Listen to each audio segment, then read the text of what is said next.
am just so happy. Welcome. Thank you. I'll tell you why I'm happy, because I loved the book, Mm. I lived the book, and I definitely think I'm Sameer. Is it possible for anyone to love that intensely? Yeah, it's possible.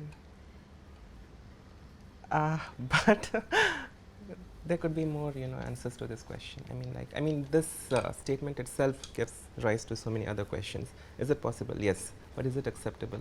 So Does let it us matter? I mean, does it matter that love should be acceptable in today's day and age between two men? If two people who are in love with one another, had they stayed alone in this world, like Adam and Eve in the Garden of Eden, then maybe it would have mattered, because they only had each other for support, for company. We are living in a society, and somehow the rules laid down by the society, or the way we conduct ourselves in the midst of so many people, I think that also kind of restricts us, holds us back. Does it matter to you? Hmm. Do you think the narrator would have felt more accepted had Sameer himself accepted the relationship? Yeah, yeah. Because yeah. Sameer doesn't accept the Yeah, relationship. In yeah. fact, it's one of the strongest lines in the book is when the narrator asks Sameer to kiss him, and he says no, because I have reserved that for someone Someone special. yeah. Which means he's telling the narrator cruelly and bluntly that you're not special. Though they've had sex and a very intense relationship over a period of time. Like- And the narrator, who is nameless, but the book is in first person, and it seems to the reader, and certainly it did seem to me, that it's your life, it's so visceral, it's so felt, it's so real in the small details. The cities are the same, the experiences are the same. You live where you live, as you do in the book. You did go to Jamshedpur. Yeah. Your parents did live the way they lived. So, would you care to call this autobiographical? No. Why not? It's fiction. Though all the other facts match, you still insist it's fiction. Why? Because of the Yeah. acceptability thing? Or? Because there are so many things in it which I have dramatized. Even though I might have taken things from my real life, something which I have lived, but still so many things which I have added. So it's basically fiction. It's fiction.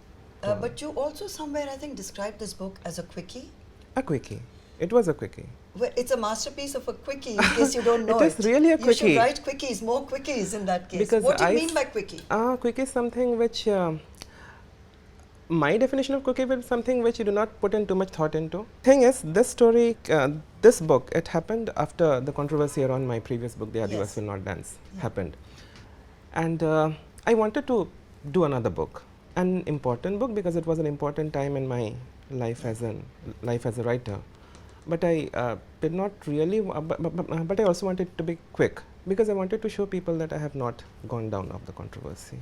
But did it bother you a lot that it was described as pornography by people who just didn't get it, who didn't understand it? Mainly men who, I would have imagined there'd be more empathy and they'd understand the character in a more full way, but didn't, and described it as just something trivial, a real quickie. Okay, so yeah, criticism does affect me, but after some time I'm like, what can I do about it right now?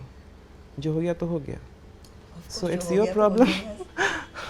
But this double life that you lead Yeah. in a government hospital, and you're on the one hand you're a doctor, looked up to Dr. Saab and all that. There's a lot of references to how people regard doctors in India and small town India in particular. And then there is the other, the powerful, strong writer who's now up for a major award. So how are you going to reconcile all of that with your life as a doctor in this conventional setup? I have People to. judging you and you being afraid of being judged or not comfortable with being judged. I have to. I think I have to. I mean, I have to make other people happy, because somehow I have this feeling that I am there because of them. And also I have to make myself happy, because I feel that I am there because I am there, because of myself. So I don't know, it does not really make sense, but I think I have to manage. So, who's your idealized Sameer? What kind of a person is your Sameer? Exactly the kind that I have mentioned in the book. And that It Sameer, cannot be. He cannot be any different from what I have written about. there can never be a better Sameer. There can never be another Sameer. That is Another the thing. Sameer. Yeah. Okay, so the politics of the book, Huh. which are you can't not read the book as a political book. Huh. How important is the role of politics in your own life? Well, it's very important. Politics is very important. Very important. I mean, the fact that we have roads, the fact that we have housing, the fact that we have drinking water connection, everything is politics, because someone who came before us, they thought about it, they might have fought for it. Without a political will, all that is difficult or maybe even impossible.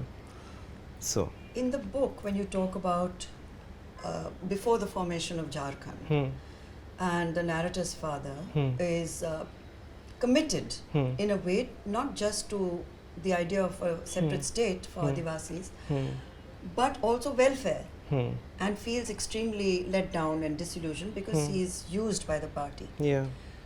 In such a scenario, how does a writer contribute in some way? Do you feel it makes a difference at all? Can you push for change through your writing as a political writer, politically aware, engaged person? What you say through a book about that period will impact in any way how people respond? I think in a society, the roles have been, they have been distributed. Like, who is supposed to work towards the welfare of the people? People who are elected, or whoever takes the responsibility of doing that work for the people. As this is my opinion completely, as a writer, I might be or I might not be well equipped or even equipped to help people who are in need. Okay, so I think it would be wrong to expect from writers or artists that they would bring about some social change, that they would go out on the in the open, in the ground. Okay, but as writers and artists, we can at least raise some kind of an awareness, pinpointed that this is something which needs to be changed, which needs to be corrected, or that this is or maybe just mention that yes, this thing is taking place and maybe it's not right. So Yeah, for example, when you're talking about the Santhal women and the response to, even in this book, not your earlier one, how people exploit the Santhali girls. yeah. And in the book, the suggestion is that the Santhal boys, your father in the book, in narrator's father, decides to get a group of boys together to offer resistance and Yeah, beat for up those resistance, guys. yeah. Now, is that what is the solution?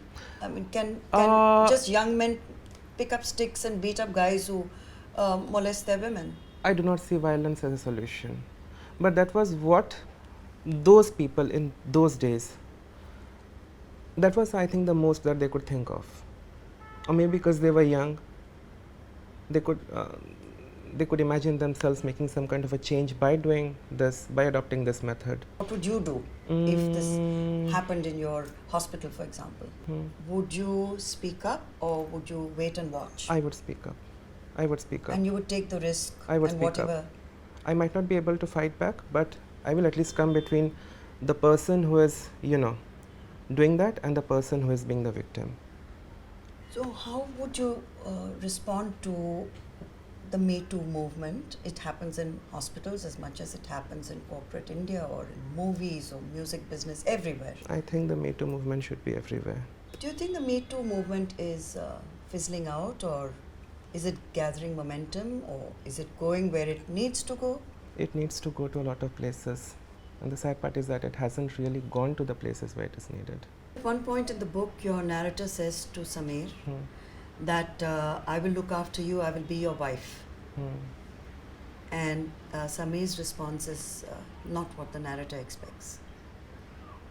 Is that something that concerns you?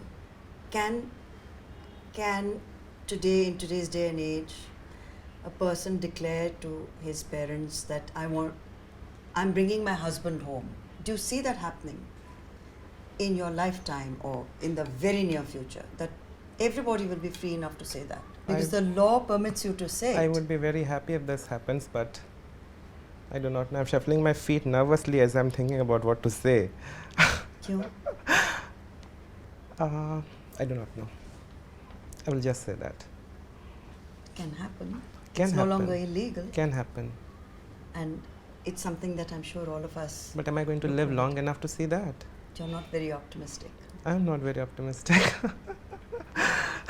So there's one more important issue that Yeah. we need to talk about, which is your identity as a writer, Hmm. specifically as someone who's labeled an Adivasi writer or the voice of the Adivasi people or a Santhali writer writing in English.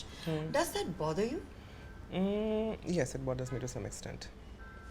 Why? Because I write about characters who are Santals, and I write about backgrounds which might be Santal because I'm a Santal myself.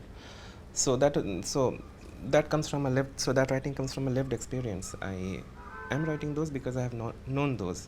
Had I been living in some other place, to some other community, then maybe I've written about those people, those places.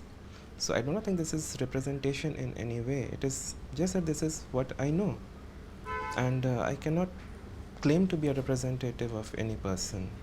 But connected to the same question, at the time when your book was banned and you did face threats, and it could have led to violence, physical violence against yourself. You were suspended from your job, and yet you decided that you Yeah. must carry on.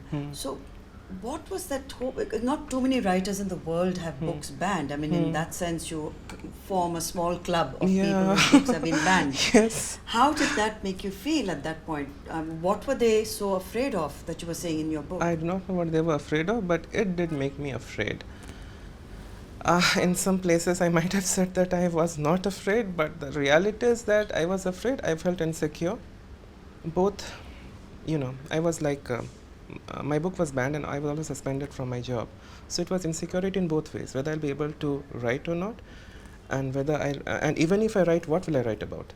And whether I'll be able to earn my next salary or not. So it was, insecurity in both ways. And yes, it was a very unhappy time, but I knew that I wouldn't. I knew that I wouldn't stop. I have to be you positive. chose to write I chose to on. write. I chose to write on, and I hope that something positive would come regarding my job as well. And yes, I was reinstated, and the book was unbanned. But between these two times, the time when I was completely out of everything and when I came back again, between these 2 points, I knew that I would have to, just go on. I have to struggle. I have to keep on writing. And you found the strength within yourself. I found the which strength. was- I found this. You found the book, And and, I- we found your book. yeah, and I The found world found your book. But your book, I just want to end by telling you, it is spellbinding. And I have read it and reread it, and I know it almost line by line and page by page and word for word, and I've learned so much through it. So I just want to say a huge big thank you. It really has enriched my life. Okay.